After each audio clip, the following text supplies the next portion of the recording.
The Book of Mormon. The Book of Mormon, Chapter 1. Amram instructs Mormon concerning the sacred records.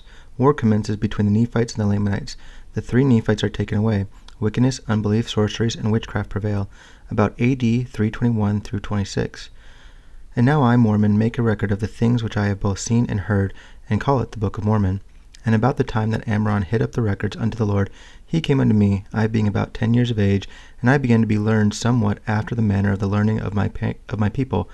And Amram said unto me, I perceive that thou art a sober child, and art quick to observe. Therefore, when ye are about 24 years old, I would that ye should remember the things that ye have observed concerning this people. And when ye are of that age, go to the land Antum, unto a hill which shall be called Shem. And there have I deposited unto the Lord all the sacred engravings concerning this people. And behold, ye shall take the plates of Nephi unto yourself, and the remainder shall ye leave in the place where they are, and ye shall engrave on the plates of Nephi all the things that ye have observed concerning this people. And I, Mormon, being a descendant of Nephi, and my father's name was Mormon, I remember the things which Amram commanded me. And it came to pass that I, being 11 years old, was carried by my father into the land southward, even to the land of Zarahemla. The whole face of the land had become covered with buildings, and the people were as numerous almost as it were the sand of the sea.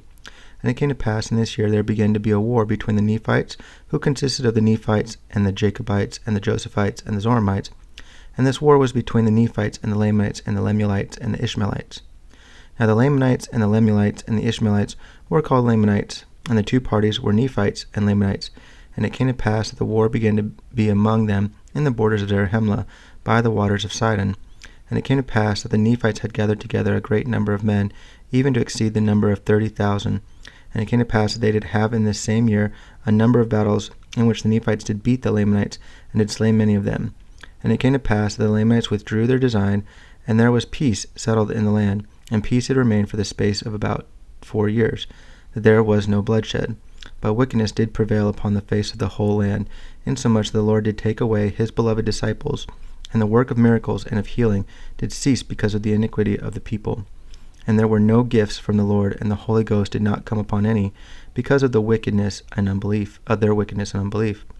And I, being 15 years of age, and being somewhat of a sober mind, therefore I was visited of the Lord, and tasted and knew of the goodness of Jesus.